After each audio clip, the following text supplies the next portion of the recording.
hello to your Bucks. How are you, Jared? Yeah, why would you want to do that? Like, it's the ladder predictor, that is. Oh, I love thinking people who about do the coaching. ladder predictor. Well, Yes, the I coaching. at the time, I think when you're talking about 6 weeks ago, and I wanted to come back to you around that. What's it been like being away for a month and then coming back versus being here day by day? You don't know the alternative, but I'm interested on your perspective. But around that time, the Dogs and Hawthorn were making their runs and looking like two of the better teams in the comp. And I thought that Port Adelaide, the Giants, and Geelong were potentially the most vulnerable, and they are now second, third, and fourth. I think I didn't look at the Cats' draw. Their draw has been fairly favourable, but Port Adelaide, their upswing in performance has been excellent, and the Giants have they've put a block of form together that really has them sitting pretty in many ways. That's a fascinating game in Ballarat on Sunday. But what has been the difference for you? So not being in the cut and thrust as much, I'm sure you would have kept an eye on it, but not being in the cut and thrust as much. What are your observations coming back in? I found it hard to fathom the Carlton collapse, and exactly what the alibi of injury rather than form turning was. So when I got on the plane when they were in front of Port Adelaide at halftime on Friday night footy, and by the time we'd landed, they'd been beaten, that was a shock to start with. And then the tailspin that set in, and then the sequence where they lost all the players in the last game against Hawthorn and got belted. And then they steeled themselves in the manner that, you steel yourselves. And so they did. But now they've got to do it again. So they've squandered a really promising position. And now they're tooth and nail to make the 8, which would have its own merit. But from where they were, they had a much better position set. And I think the Giants' progressive build of form has been the one. So they've now won 7 in a row from a point where they were grappling. And even when they started winning, I don't think they were in vintage form. But now they do look like the team with upside. Yeah, that last year, they sort of fit the profile. Beaten last year by a point in a preliminary final, all the heartache that comes with that. They were premiership favourites after about 6 weeks of the year, and then just lost the core of what they were. They grappled with it, seemed to have restored all of that, and now there's so much of their game that makes sense, and then they've got the focal point up front. So back to Carlton, you think the alibi of injury, and so do you see that as an alibi? Not as much as some. So I have followed the conversations from afar. Yeah. I think their form turned before their real injury hit. Within the last 8 weeks, they've beaten 18th place Richmond, 17th place North, and 16th place West Coast on the weekend. When you look at their talent level, even on the side that played, they're obviously the two key targets in Curnow and Mackay are the two that really stand out, and De Koning in the ruck. But, I mean, Pitnett's a more than adequate replacement for the role of the ruckman. Chera's been injury hit throughout, and Sard gives them some run off the back. I mean, after that, Doherty would be in their side if he was available, but hasn't been for a long time. Martin would probably help them in the front half, but he has been injured for a long time. So it was probably the bottom end, to play 2 first gamers and a 6th gamer like that's, and Durden, who has probably been your 5th choice small forward, like that's probably the extent of what we saw. But there's still a very capable team that hit the park, and it's still been a very capable team up until the injuries that they sustained against Hawthorn. So their worst ravaged moments, they actually won. So you lose too many players in a single game against Hawthorn, so I get that. Yep. That becomes, you have to skip past that. Yep. But their style of footy and some of what we saw on Sunday, we know is so well suited to finals. I'm a bit, get a place on the starting line and get back to work. This is going to be a hard game to win. My word, it is. This is infinitely harder. So you're now talking about a 13th place St Kilda, but they've won at least 4 of their last 5. They've been on a run. Ross has been coaching for momentum to finish the season on an upswing, looking forward. That they'd be really disappointed with the first half of their season. But yeah, they've been able to find a way to find the chemistry in their team. They're moving the ball as well as anyone. They're defending behind the ball as well as anyone. And they found a way to buffer their apparent shortcomings in the midfield to blunt that part of the opposition's armoury, to, I suppose, impose their game style, which is a very Ross thing to do. Yeah. So I like the fact that the loser's limp, which had taken hold in the Carlton community, didn't take hold in the team. I thought there was a very real risk of that infecting, because like the text machine reflects it now. They should have just the loser's limp around the way. Lucky their team didn't give up the way their supporters give up. Well, what happened is exactly what should have happened. I don't know what the odds were. I'm not a massive sort of betting man, but Carlton should have done exactly what they did on the weekend. I don't know why people were so surprised that was the outcome. I've spoken about the curse of talent yesterday morning and a little bit last night. One of the things that I've neglected to mention is I think it can happen when you are surrounded by some players that are just so talented. They can lull you into a position of not feeling like you're as important. That when you win a game by a couple of goals and Charlie kicks 3 goals in 5 minutes midway through the second quarter, and that might be reflected on. Without that, we wouldn't have won the game. But the reality is, you might lose a little bit of relevance. But that's really important, to be putting the relevance back on every role, because that makes us better. That gives us a chance to impose our game style. And so the talent thing it's not necessarily about the talented players. It's about the players that are role players thinking that the talent's just going to get it done. And I do believe what I've witnessed with Carlton and what can happen at times is that you fall into that, and that doesn't get you to a position where you're a top 4 side, hardened and ready to go in finals. And I thought Carlton were there last year. I really thought they didn't rely on their talent.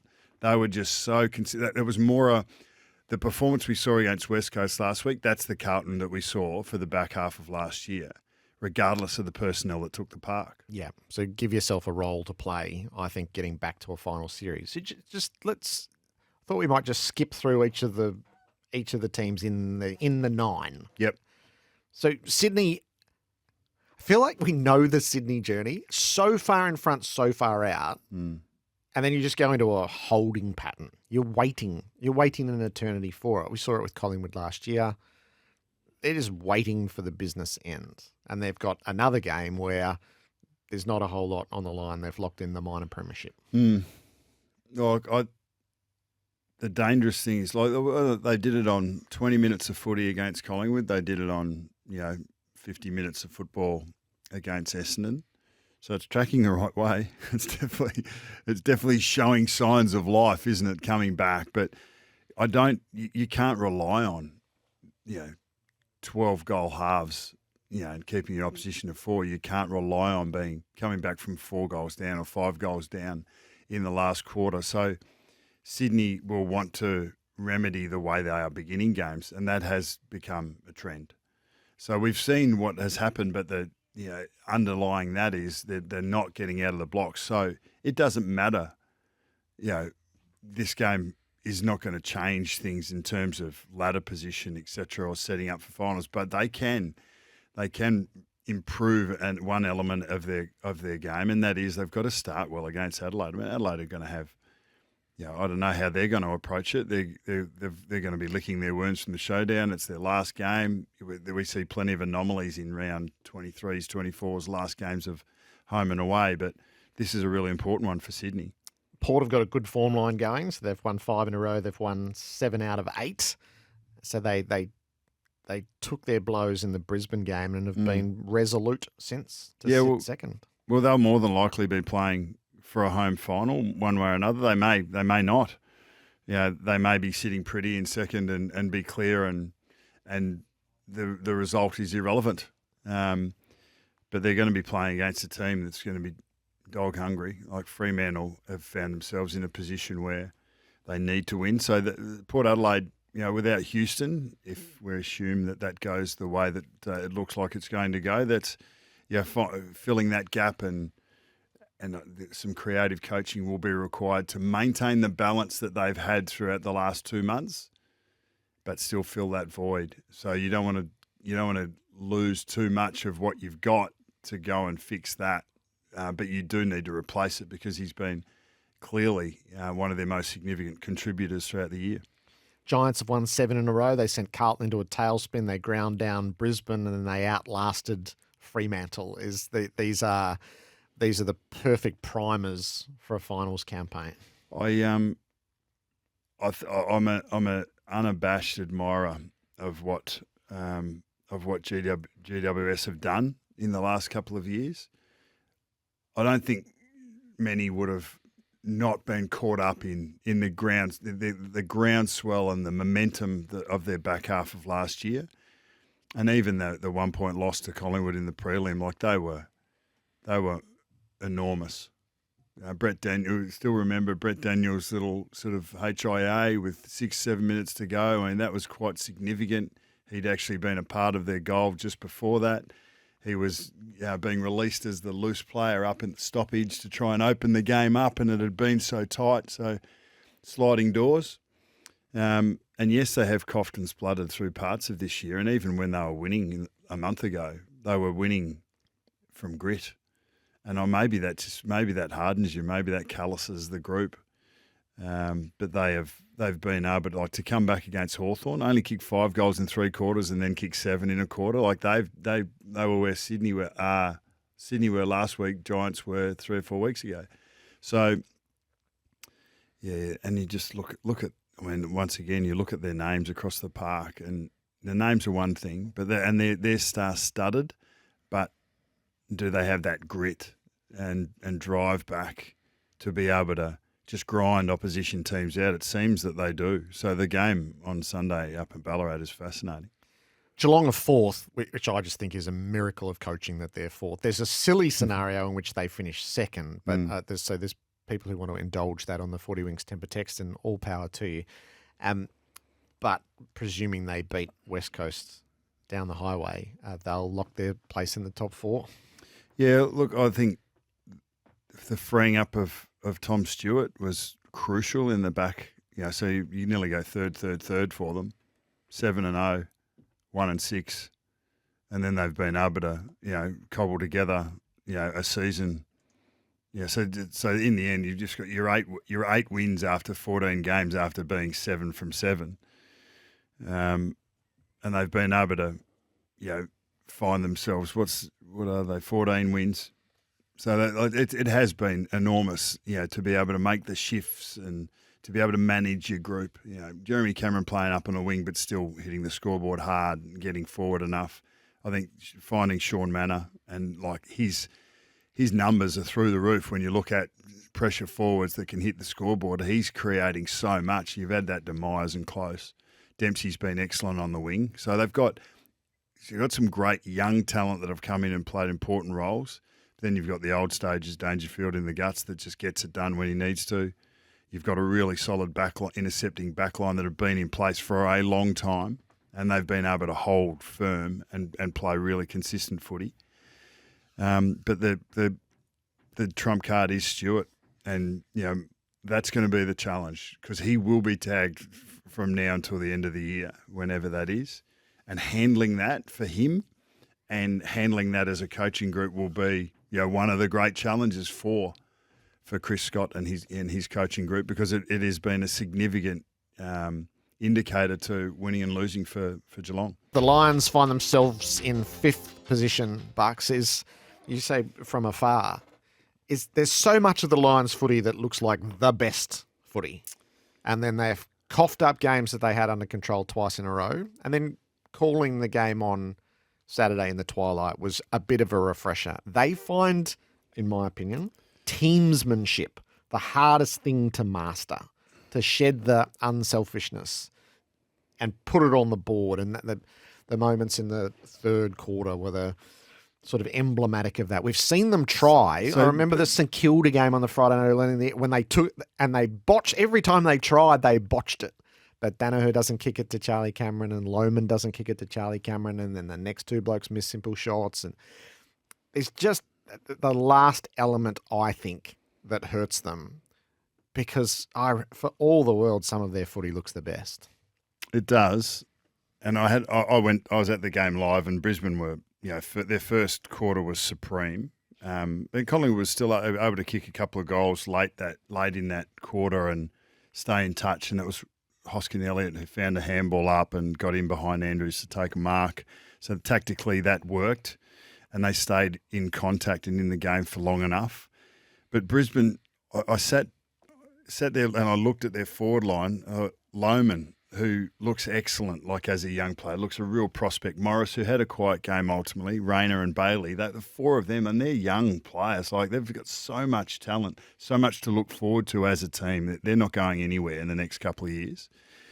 And you've got Danaher behind in the front half, and Cameron like in the goal square. Like, that's a stacked forward line. They've got a defence that gets it done. They've got a midfield. Lockie Neal's been huge. Dunkley, McCluggage, keep going.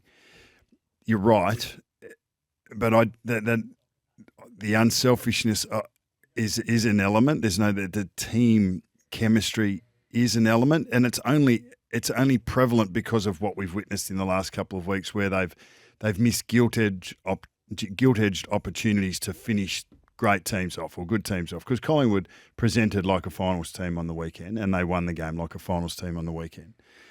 The Giants game before, they just weren't able to stem the tide up at the Gabba, and they've, like Brownie said it last night, have they dropped the Premiership Cup? Have they dropped the 24 Premiership Cup in the last couple of weeks? They won't get double chance. It'll be, but if they find that gap between where they are at the moment and their very best, they can beat anyone, anytime, and they're going to have to do it 4 weeks in a row in September to get what they want. And they're one of the few sides that probably could do that. There's a certain scenario is why I wouldn't give up on them. So this season has defied expectation and convention to such a degree that I think all 8 teams will be in it when they arrive. Brisbane, home elimination final, you would expect them to win regardless of opponent. Yeah. Then a certain scenario, right? That Geelong at the MCG, I would expect them to win that. Port Adelaide at Adelaide, but it could be Sydney, where they just won by Sydney 90 points. Yeah, so I'm only running one scenario. Okay, right? I'm only running one We're scenario. doing a finals predictor. Yeah, so I would see them beating Geelong at the MCG in a semi-final. Mm-hmm. If you end up back at Adelaide Oval against Port, where you just won by 90 points 8 weeks ago and humiliated them. So I can see the path back for them. Yeah. So they have made it far more difficult.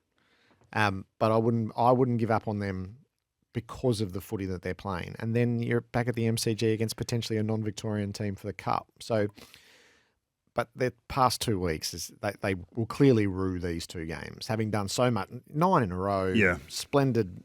They salvaged their season so well, but these are the fine margins when you are coming from a long way back. I'm not one to discount any eventuality. I love the idea of bucking the trend and beating history and like, it's only happened once before. Beautiful. Make it 2. Like, I love that idea. Yep. But I do believe that there's a very valid argument that the double chance is worth even more because of the evenness of the competition than it normally would be. That it's very likely that you are going to, that the team that might sustain a loss in the first week of finals may actually be the team that goes on a run for the last 3 weeks and goes all the way. So I do think the double chance is as valuable as it's ever been because of the makeup of the competition, because of the teams that are in the bottom 4 that potentially can do some damage. So the first week is that double chance is worth its weight in gold. The Bulldogs have won 7 out of 9. The 2 aberrations are at Adelaide Oval. If you're prepared to separate those, it's still unfathomable to me that they have to win in Ballarat to make sure that they're a part of it. They could still miss in a certain scenario. They're heavy favourites against the Giants, and I'm really surprised by that. This is a flip of the coin game, as I was there not that long ago when the Giants beat the Bulldogs at Ballarat on their way to something really important. So still finishing touches to put on this. But again, they just feel like a team who should be in it up to their eyeballs. Well, you just look at the elements of their game. what Bevo's been able to build gradually throughout the year, and he's done exactly what he speculated and proposed at their nadir there earlier this year, and that was that we are looking for the next version of ourselves. We're regenerating. They found Karmas out the back. They've got Richards more consistently through the midfield. They found a couple of wingers in Williams and Poulter that actually play those roles really well, run up and back consistently. Williams is looking really dangerous, on that wing. They found a small forward mix that I don't think he's necessarily sold on Vandermeer and McNeil, Garcia necessarily up in those high forward spots. They're not high talent individuals. They've got great strengths that they bring to make the team better. But that's before you even get to Bontempelli, Treloar, who's had an All-Australian year. Before you get to Norton, Ugle-Hagan, Sam Darcy shows you what he's got the capacity of. Liam Jones, who's a Wiedering, Harris Andrews type figure behind the ball. It doesn't matter that we're not talking about him as much. He is a force to be reckoned with in the back 50 and has been really strong. You got Bailey Dale, Caleb Daniel, who's been flipped around all over the place. The last quarter of last week was fascinating with the Bulldogs. They tried 4 or 5 different things that they might go to in September, and yet they still haven't qualified. So this game is fascinating. Like, this could easily be a prelim. Yeah, it could easily be a granny. Like that's how this season has panned out. And at Mars Stadium in Ballarat, you're going to watch 2 of the best teams go to town, and it could well be a prelude to a prelim final that we're going to see a month later on the MCG. It's a fascinating contest. Bucks, Hawthorn's form dates back to May. It reads 12-3, and 2 of those are flip of the coins as to which way they land. So this is a sustained body of work, which needs one more win. They have to make sure that they do take care of business against North Melbourne and then see what havoc they might wreak. And havoc they will wreak. I think they're I can't see them not giving a great account of themselves in any contest that they're going to find in the next period of time, whether it's a week, 3 weeks, 6 weeks. I just sense that they're embracing the challenge. When you're in this part of your evolution, it's nearly like you are playing with house money. You're doubling up and you're just riding it, and it doesn't really. It's like Monopoly money. They're really Richard Dreyfuss let it ride. Well, that will not be the case in 12 months' time, regardless of where they find themselves. They will not be in this space again in 12 months' time, and they definitely weren't there 12 months ago. In any side's evolution, any young side's evolution, as they become a better version of themselves, and they start feeling themselves in terms of what they impose on the opposition, and that's where Hawthorn are at the moment. It's intoxicating, and we love seeing it because we can see it. It's palpable, the confidence that they're playing with, the belief they're playing with. They don't see themselves losing any game that they play. I think they've got great belief in their coach. Any tactics that they take out, they feel like it's demonstrated and it's been believed to a point where we go and do A, B, and C and bring our strengths to the table, we'll blow teams off the park. They can't stay with us. Yep. So them getting there, like we look like we could get a Hawthorn Bulldogs elimination final.